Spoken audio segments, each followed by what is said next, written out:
This is Coach Lee with myexpatcoach.com, and in this video I'm going to talk to you about how to make your ex want you back.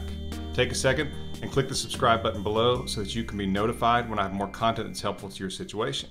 And that includes attraction and relationship dynamics, not just breakups. So please click the subscribe button below so that you can be notified when I have more content that's helpful to relationships in your life. Now, in order to make your ex want you back, first of all, realize that the title is a little bit misleading. But that's how we word things. That's the vernacular. How to make your ex want you back. Well, first of all, you can't make them want you back. It has to come from within them. And that's what makes it so difficult. And especially in the situation that you find yourself in right now, is that you have to let go to a degree. And that's difficult because you have to put it in their hands. And part of you knows that. Part of you knows that this is up to them because they have to decide if they want you back. They have to feel it again. They have to feel emotional attraction for you. And I have other videos where I talk about that really in a breakup, what really happens is that emotional attraction falls for whatever reason.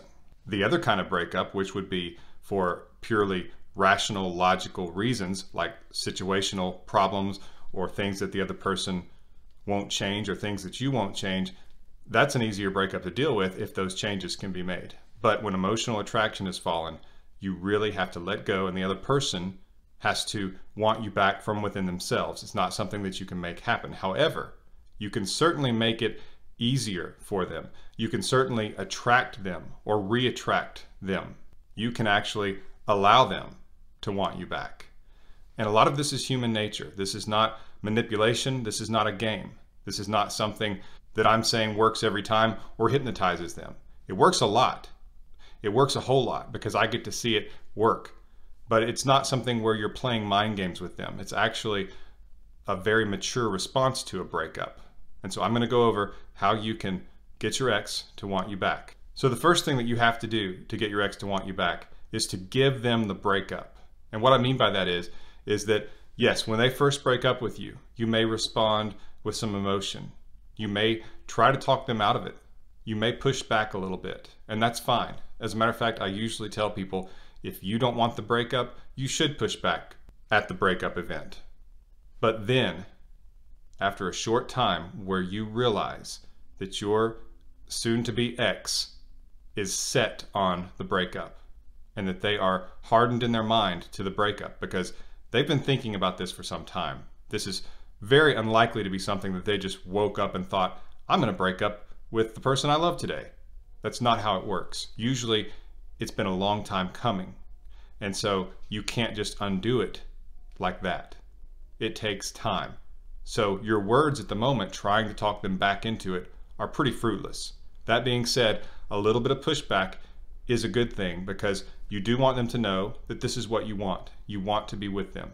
That's something that they should know because later that will be helpful and necessary for them to know, or at least wonder if it's still true.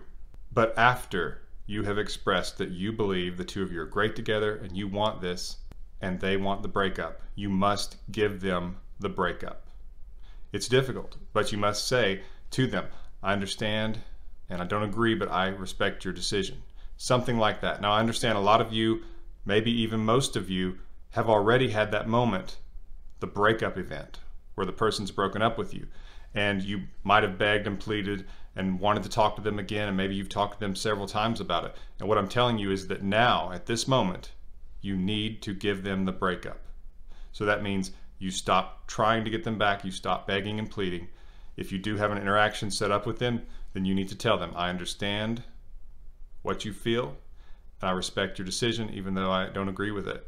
And then you back away, which is what they want you to do. They are asking you to take a lesser role in their life. They're asking you to back away.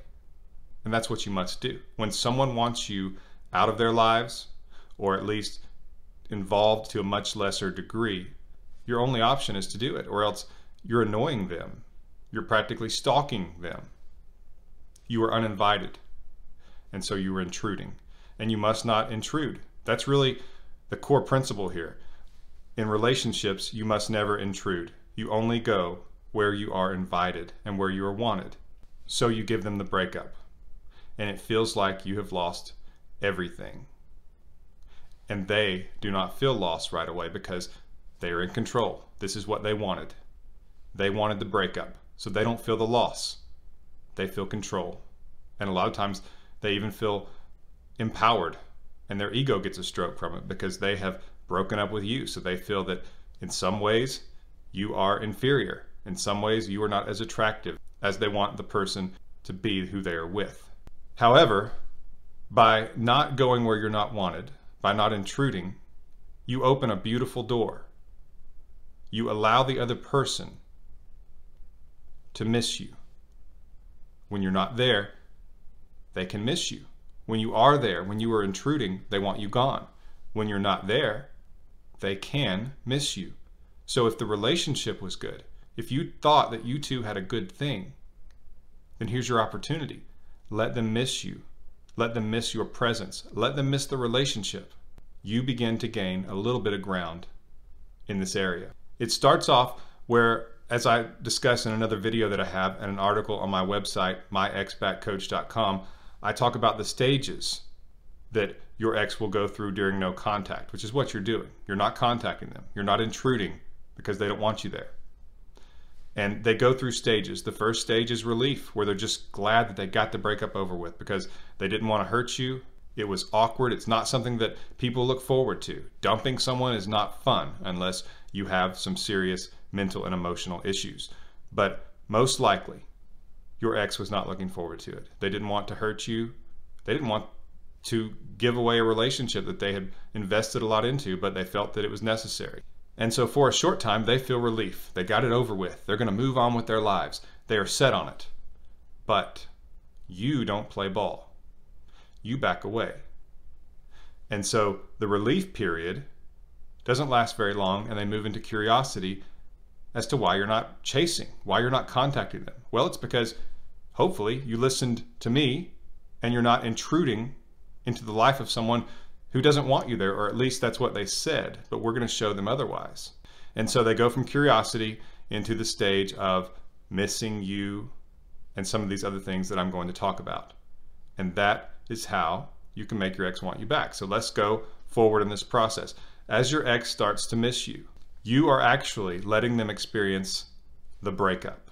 You gave it to them, but now they are starting to experience it in that they cannot get texts from you. They cannot expect to hear from you. They don't know what's going on with you. They are lonely. Even if they go out with their friends, they don't have that connection that they had with you, which even if they wanted to break up, they are still going to feel some of the repercussions from you not being there and them not having that connection with you. And so they start to miss you. That is, if you're a good person and if you were good to them and if they were attracted to you at one point, some of that will come back simply because you are absent and they notice it. And so in this way, you actually let them experience a real breakup.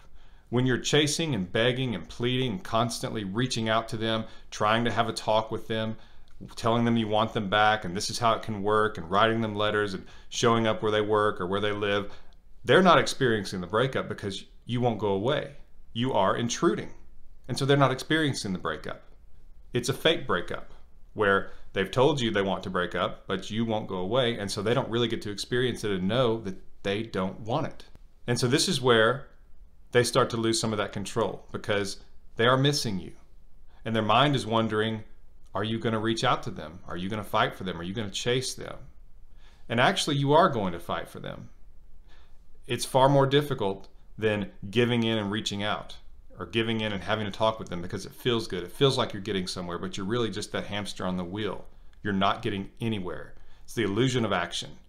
You might be talking to them and asking them to take you back and telling them how you feel, but you're not getting anywhere because what really has to happen is they have to want you back. Your feelings are irrelevant. Their feelings are what matter right now. They already know you want them back. They already know that you didn't want the breakup. So why keep repeating it? It's falling on deaf ears because what matters is how they feel. That's what you have to understand. And so they've had control most of the time until about this point, somewhere between missing you and beginning to wonder if you're going to reach out. Because when they lose the ability, and that's a key word there, lose, because you felt the loss at the breakup. You had no control and you were losing this person you loved. They felt controlled. They did not feel lost. But now that they are losing the ability to expect you to reach out they lose control of the situation and the tables begin to turn. When they lose the ability to expect you to reach out, that's when they feel loss. Because for all they know, you're moving on. They at least know you have the capacity and the ability to move on, and that you can stay away from them. And they're missing you. They're wondering, what are you doing? Who are you doing it with? What's going on? Do you want them back still? And so they actually experience what you did when you were broken up with. The feelings of this person who I love and have loved for a long time and who used to love me, now they say that they don't, at least as much. Or they'll say, I love you, but I'm not in love with you. And I have a video on that as well. But as I talk about in my emergency breakup kit, it's at this point where they feel what you felt to a large degree. They feel loss. They feel that they're losing the relationship in you, even though they're the ones who did it to themselves. Because when they had decided it's what they wanted, their motivation was to get out of the relationship. But now their motivation is to get back what they have lost, what used to belong to them, what used to be theirs. And people will fight 10 times harder to keep something, to keep from losing something, to get something back that they had, than they will to get something new.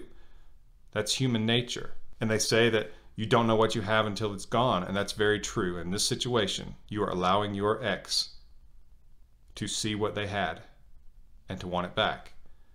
And that's the fairly simple strategy to get your ex back. And I talk about it in much greater detail in my emergency breakup kit and tell you some things that you can do during no contact that makes it far more effective. And you can get more information about my emergency breakup kit in the description below. There's a link. You can schedule a coaching call with me because a lot of times you have to get a more tailored, specific plan to get your ex back. And you can do that at myexbackcoach.com. That's myexbackcoach.com to book a coaching session with me. Remember, don't intrude where you are not wanted. Only go where you're invited and wanted. And that's how you can get your ex back. It really works very well. I've seen it work so many times that I expect it to work. Does it work every time? No, it doesn't, but it works a lot, and you give yourself the best chance. You put the numbers in your favor, and you put human nature in your favor, because if you go where you are not wanted, if you intrude, you are annoying and you will get nowhere. And so you have to give your ex the gift of missing you, seeing the role that you had in their life, and allowing them to see that they want it back, that they want you back. And that's how you, quote, make your ex want you back. It's actually not making them, but I've already discussed that. So if you are in no contact, I hope this video is encouraging, or if you have been broken up with, I hope that you can see a way back, that this is possible. And if you follow this mature response of not intruding and backing away when you've been asked to, your chances skyrocket compared to the other way of begging and pleading and trying to have awkward talks. So again, get my emergency breakup kit. There's a link to it in the description below, and you can schedule a coaching call with me at myexbackcoach.com. This has been Coach Lee. Thank you for watching.